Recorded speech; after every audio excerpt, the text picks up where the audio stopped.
Welcome to this week's Astrology. So, greetings, one and all.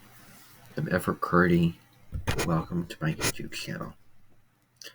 Before I go on to this video, I just want to say a couple of things. Number one, I'm going to sound like any average YouTuber or content creator out there. Please subscribe to my channel because I really want this content to be viewed by more people. So consider subscribing, consider liking the video so that it can get it further out into the YouTube algorithms.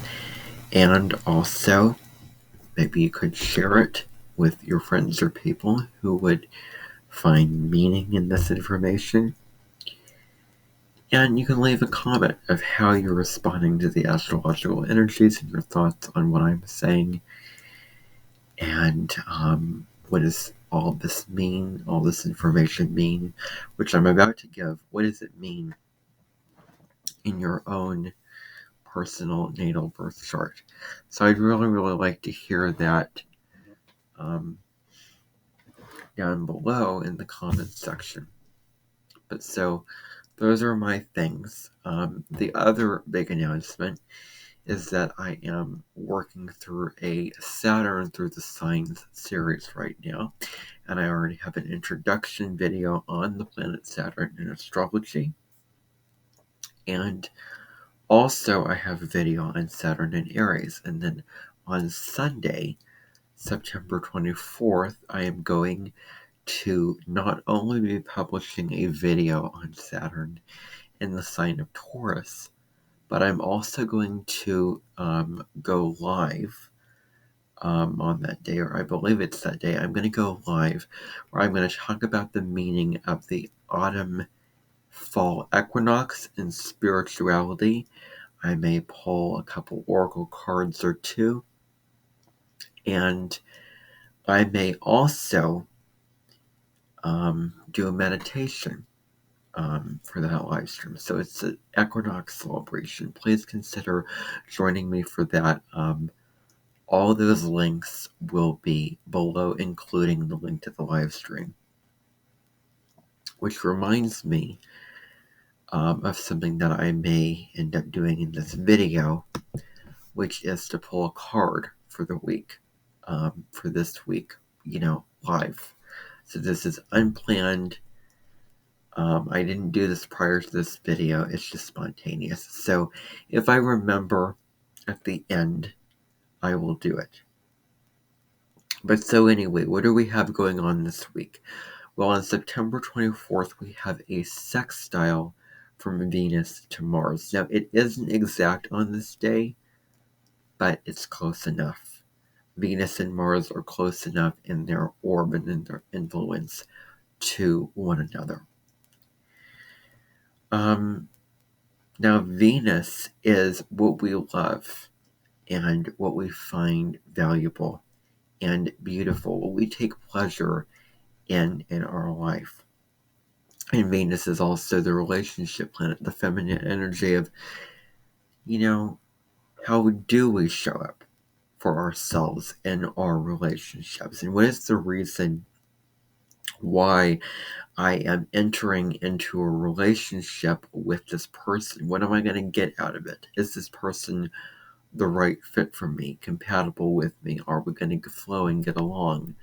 What is the type of relationship that works best and resonates the most with me? That's what Venus indicates in astrology. So what are your values? What do you love? Who do you love? What do you enjoy? It's all indicated by your Venus sign and house placement in your natal chart. Now, Mars is a whole nother story. So while Venus is very feminine in nature, Mars is very masculine. It is a go-getter planet. It is the planet of war. Mars is the planet of action. It wants to take action. It wants to find the pinhole in whatever is not working, and it wants to take action and initiate something and fix it. Put the pinhole back in its particular place. Put things into a particular way in your life where you can take action and get yourself out of the bed in the morning. And Mars also rules over energy. It deals with the energy that you have, the drive that you have to achieve what you want to in your life.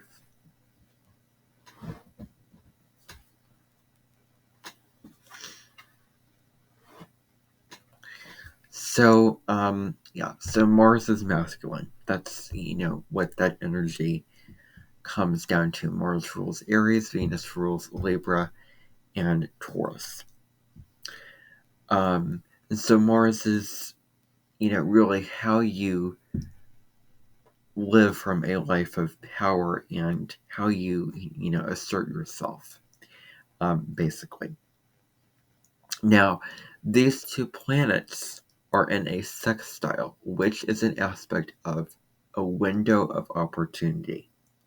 There is an opportunity that's being presented to you, but it's up to you to take advantage of that opportunity and use the energies which are available at your disposal to take use of. It's kind of like a tool that you have access to, but the tool is not going to do it on its own.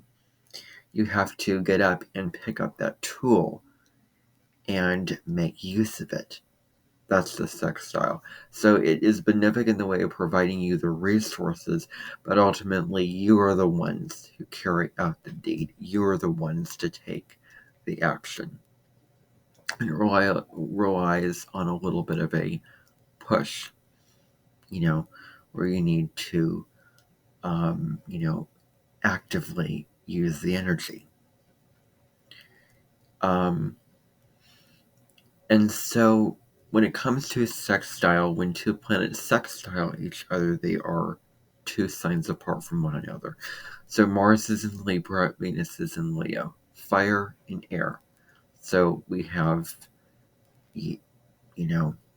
two apart from each other. So two signs ahead of Leo is Libra, and vice versa.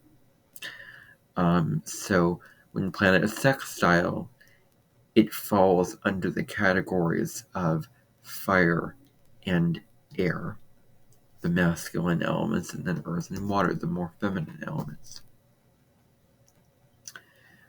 So this particular aspect of Venus and Mars in a sextile is good for any kind of romance, any kind of socializing, so getting out and about, meeting new people, getting out into the world, and doing your thing.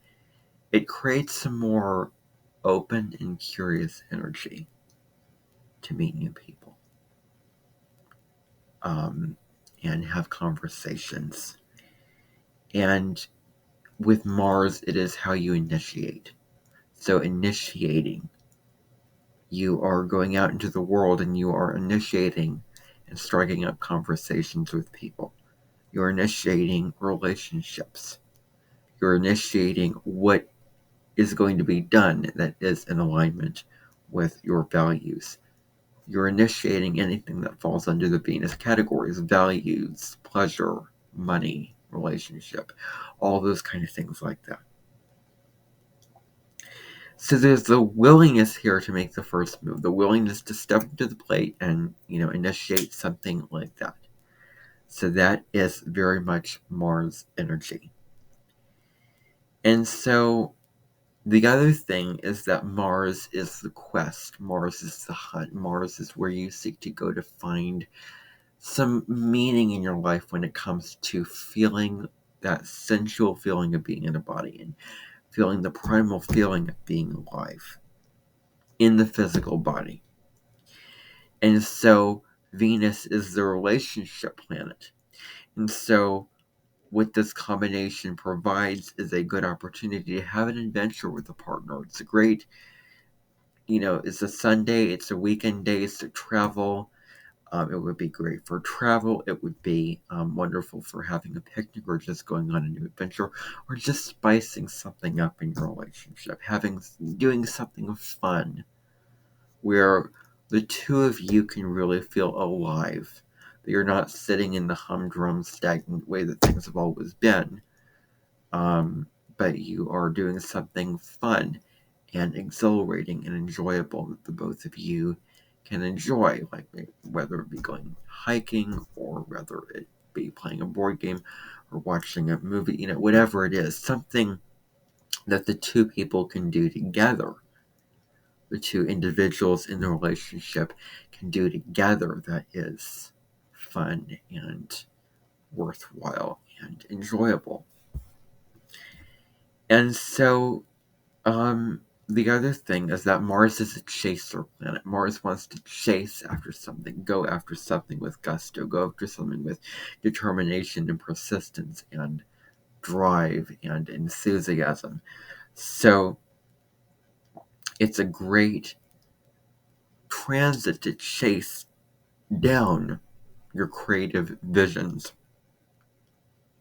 And not only that, but your passions, because Venus is what you love. So chasing down what you love, what you find to be pleasurable, what brings you that sense of self-worth.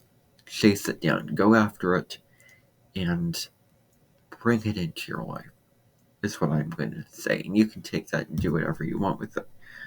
But, and so enjoying pleasure.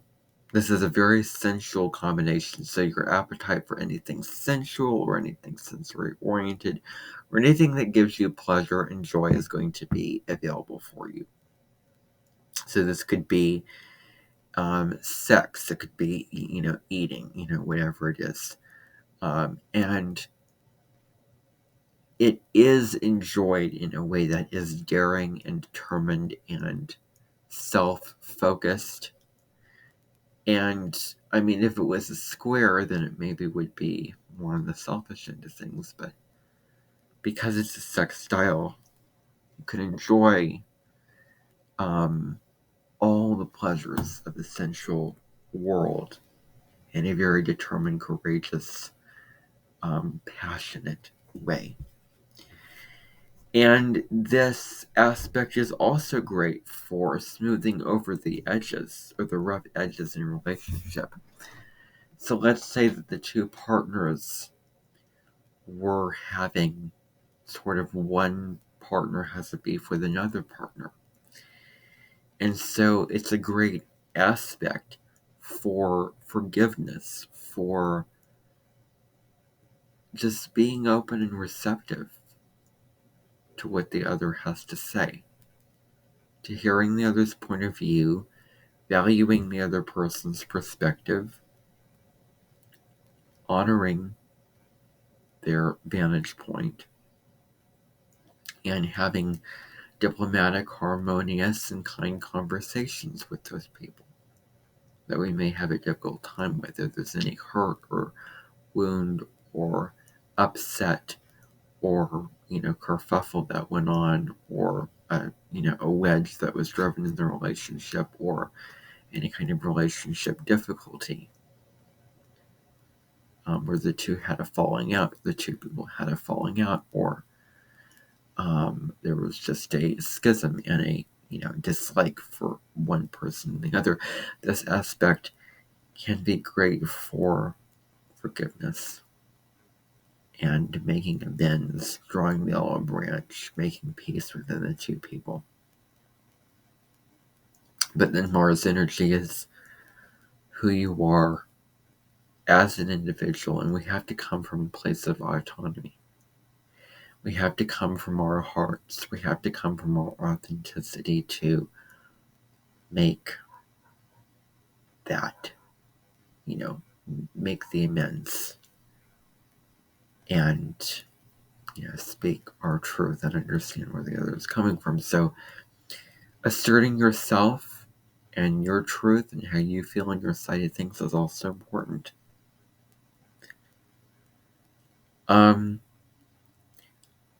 Now, the next thing I'm going to speak to is on the 25th of September. So we have another trine between Mercury and Jupiter. So if you've been following my weekly videos, I spoke about this aspect a couple of times before. So the first time around, Mercury was walking the prey shadow. It was in Virgo. It started at 8 degrees. It went all the way back, all the way forward to 21 degrees. And then it stood still and it went backwards. So during that first run of when Mercury was moving from 8 to 21 degrees, there was a moment when Mercury was trining Jupiter. So that set us up for the benevolence and opportunities and blessings and new philosophical insights that we would discover through the Mercury retrograde time period, which was a deeply meaningful, reflective, internal, and contemplative time. So it's very introspective. Mercury trine Jupiter, when Mercury's direct and it's trine Jupiter, we're looking more outside of ourselves. We're looking to the world of information and knowledge and wisdom and fun and experiences and so many things like that. But when Mercury was retrograde, we were doing some inner work. We were looking inside of ourselves to see what is the inner work, the inner voyage, the inner discovery, discovering wisdom and expansion through going within ourselves. And then now Mercury is trining Jupiter again. And now it's like, okay, well, we've done the reflection, we've done the marination, we've done the contemplation, and we went into introspection, and we've gained knowledge on the narratives that we tell ourselves, information from the unconscious. I mean, all those Mercury retrograde themes that we have discovered during the Mercury retrograde, and now we can actually take action on them. Now we can do something about them. Now we can have that fun thrill of expansion and growth that Jupiter provides. So this aspect of Mercury trine Jupiter is an aspect where we have the two planets of learning and thinking and knowledge and education coming to the forefront. Mercury corresponds to the third house, which is grade school, which pertains to grades 1 through 12, elementary, middle, and high school. So Mercury rules over Gemini, which corresponds to the third house, so short distance travel, information, around what is in your immediate environment, your siblings, all those kind of things are, really related to the third house. So Mercury rules Gemini, which is very, sucked in, well, not sucked in, but very attuned to the little details of life. And then Jupiter rules something much higher than Mercury, much higher than the, day-to-day. I'm doing one little detail to move on to the next little detail. It's not so much about the data collecting as it is having the broader vision, as it is stepping back and seeing the world from a broader lens, from a greater lens, and finding a more philosophical and spiritual perspective on life, and gaining clarity and detachment from that place, and realizing how powerful I am, and realizing how much farther I have to go in my life, and how far I can actually stretch myself. Jupiter indicates what is your potential in this lifetime. How will you grow spiritually in this lifetime? And in what direction will you move in is determined by your Jupiter sign, that you will find the blessings from moving in that direction. So Jupiter is benefic, so wisdom through experiences and fun and all those kind of things like that. And Saturn is malefic, so wisdom and hard-learned lessons from maturity, from hard work, all those things like that. Limitations, restrictions, self-control, healthy boundaries, all those things related to Saturn. So it's an aspect with Mercury and trine with Jupiter, which is super positive. A trine is a very positive aspect between two planets. It's a time to open up your mind to new ways of viewing the world, to new perspectives, to new ideas, to new information, to new thoughts, all those kind of things like that. So it's an invitation to view the world in a new way. Maybe you have a conversation with somebody and they have this idea that you've never heard about before, but oh well, I think that idea is so neat. I want to quote you on that, or want to take you up on that, or just really being interested to that other person's idea. So understanding how other people view the world in a new way and maybe gaining perspective, whether that be traveling somewhere or getting in a balloon and viewing, because when you get into a balloon, you gain clarity when you're looking at the world from a much broader lens.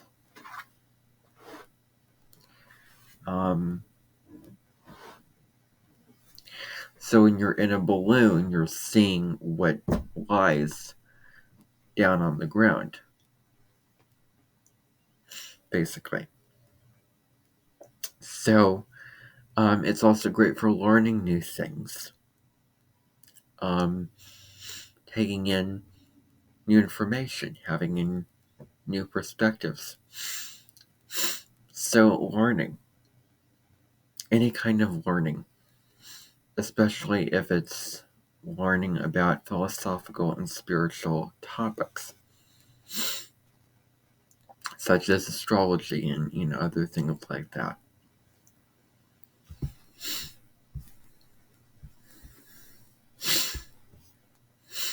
So then the other question is, are you teachable and are you curious and are you willing to learn new things? Or do you choose to be dogmatic and only choosing to be so true to your beliefs and your way of viewing life in the world?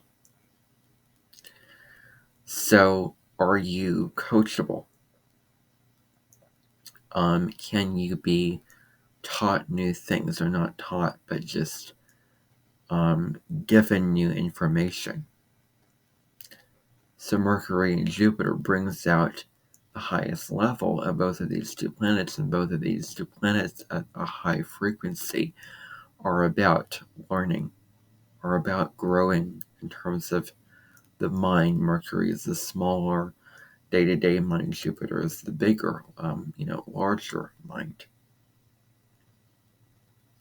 So are you open to new viewpoints, philosophy, all those kind of things like that? So then this aspect is also about communicating from a wise and philosophical place. So knowing what you want to say, knowing all the wisdom and all the philosophical insight that you have gained throughout this whole Mercury retrograde journey of these trines between Mercury and Jupiter playing out.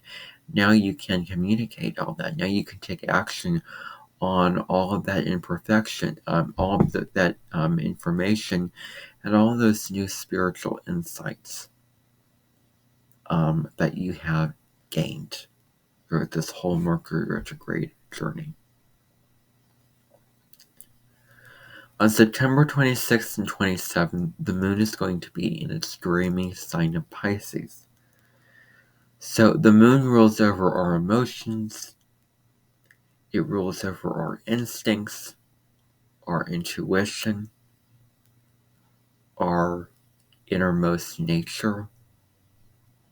It rules over reflection and nurturing other people. It deals with who we are really, our innate needs. And the moon in mundane astrology rules over the people.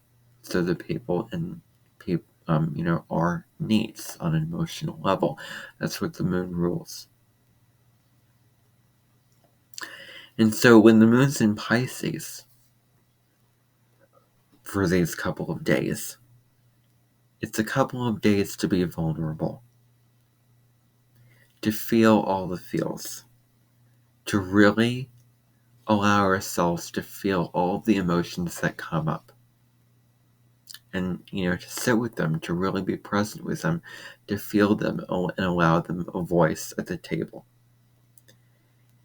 And maybe we can do an audio recording where we're speaking to those emotions, or do a video, or do a journal, or talk to somebody about what we're feeling and about what we're going through. And it could also be just feeling those feelings. So that's one thing here. And another thing is maybe leaning in deeper to your feelings, into the deeper, more unconscious emotions and unconscious habit patterns and desires and intentions and emotional needs at an unconscious level, because Pisces rules over the unconscious aspects of yourself that are your blind spot. The Pisces corresponds to the 12th house and the things that you don't just see with the naked eye, because you can't see Neptune with the naked eye. So what are the more hidden away and more subconscious feelings? And then another way that you can use this energy, this transit of the moon in Pisces, is to allow yourself time in the dream state. To let yourself dream and, wander off into a particular place and to just escape for a time being. So dreaming, going into meditation, going into any kind of introspection during this moon would be favored. And then the final thing that I just want to talk about, the final couple of things, is connecting with our intuition. Pisces rules over what is not structured and what is not laid out as a plan where bricks and mortar build a building. It's not a plan where if I put all my ducks in a row this way, it's going to be happening in this particular way. Because you may have a plan, but the universe has an even greater and an even better plan. So when we release the need for structure and control and for things to be a certain way and come in a certain form, we can more fully connect to our intuition, which is our inner guiding compass, or inner knowing. Your intuition is not going to lie to you. Your intuition is going to know what feels right and what doesn't, just by a feeling. It doesn't have anything to do with your ego mind, because then we feel something, then we try to rationalize it and make it logical and make it make sense in our mind. And then we cut ourselves off from that intuition. We don't just trust our feeling, trust our instincts. So it's time to allow if something feels right or not, and allow your mood and allow your inner authority and a higher self and your intuition to guide you.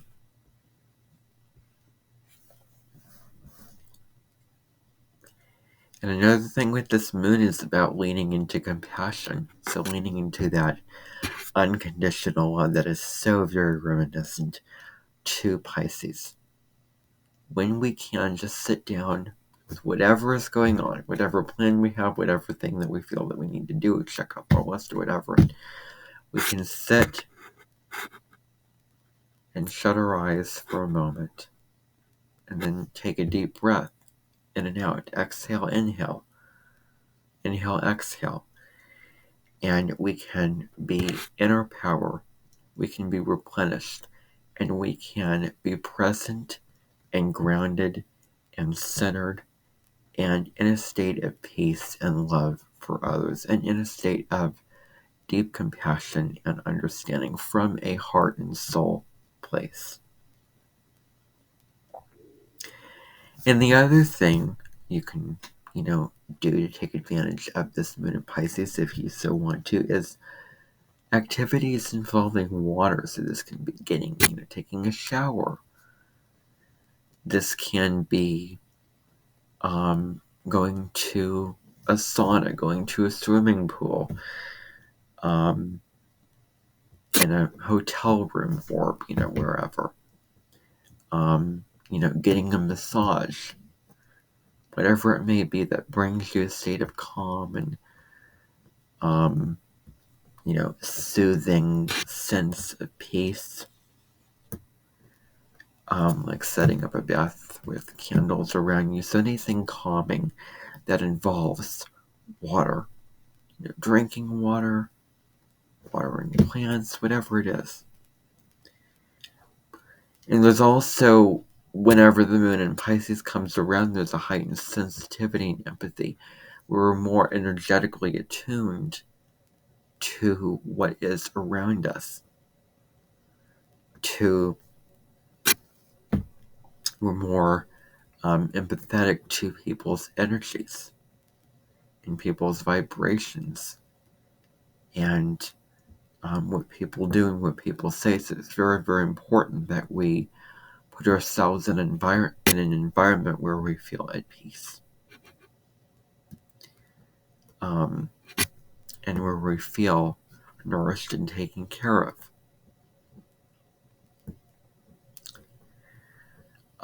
That we allow information in that brings us peace and that is uplifting and calming and all those kind of things like that. Not fear-mongering, not, negative or, whatever that may be. So, when it comes to the heightened sensitivity, there may be a sensitivity to where we don't want to face reality. We want to escape off to another land. That's also something related to Pisces. It's an escapist sign. So we're very, very sensitive. This reality is way too much for us. And so we want to escape. And so we can escape in various ways, but drugs and alcohol are not one of those ways. So allow yourself time to escape, but get back to the practical reality of life. So then we navigate further to the full moon in Aries on September 29th. Now, I want to be absolutely clear. I had a plan that I would talk about this full moon and refer to it as an eclipse before I found out the real definition for what an eclipse is and what it means. It's not so much about the signs that the nodes are in that makes the conditions for an eclipse to happen. So the nodes back on July 17th of this year moved backwards into Aries and Libra. And so you would think that there would be a lunar eclipse in Aries, a lunar eclipse being a full moon, the moon conjunct either the north node or south node. You would think that this full moon would be an eclipse because it's a lunation occurring when the nodes are in Aries and Libra. However, this full moon is occurring at 6 degrees, which is too far away from where the nodes are now at 25 degrees, thereabouts. So that's too far away. The nodes are not close enough to the point that the moon is at. But the moon is going to be closer to where the north node, to where the south node is at, for the new moon solar eclipse on October 14th. And then there's going to be another lunar eclipse in Taurus on October 28th, which is going to be just a partial lunar eclipse. And even though the nodes have moved on to Aries and Libra, they're still close enough away to that moon in Taurus.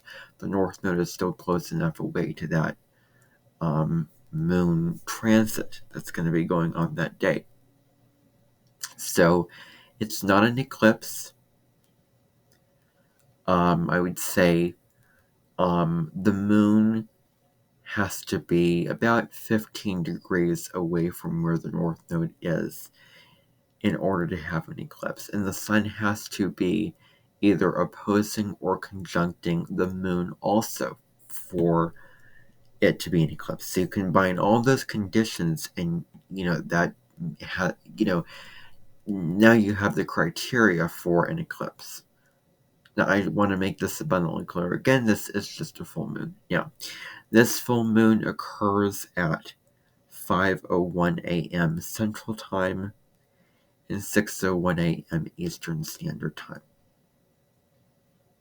So it occurred, and by the way, you can convert this full moon into your into a time zone converter to find out what time this full moon will be occurring for you. But this full moon is at 6 degrees and 1 minute of Aries. So the sun is at 6 degrees of Libra.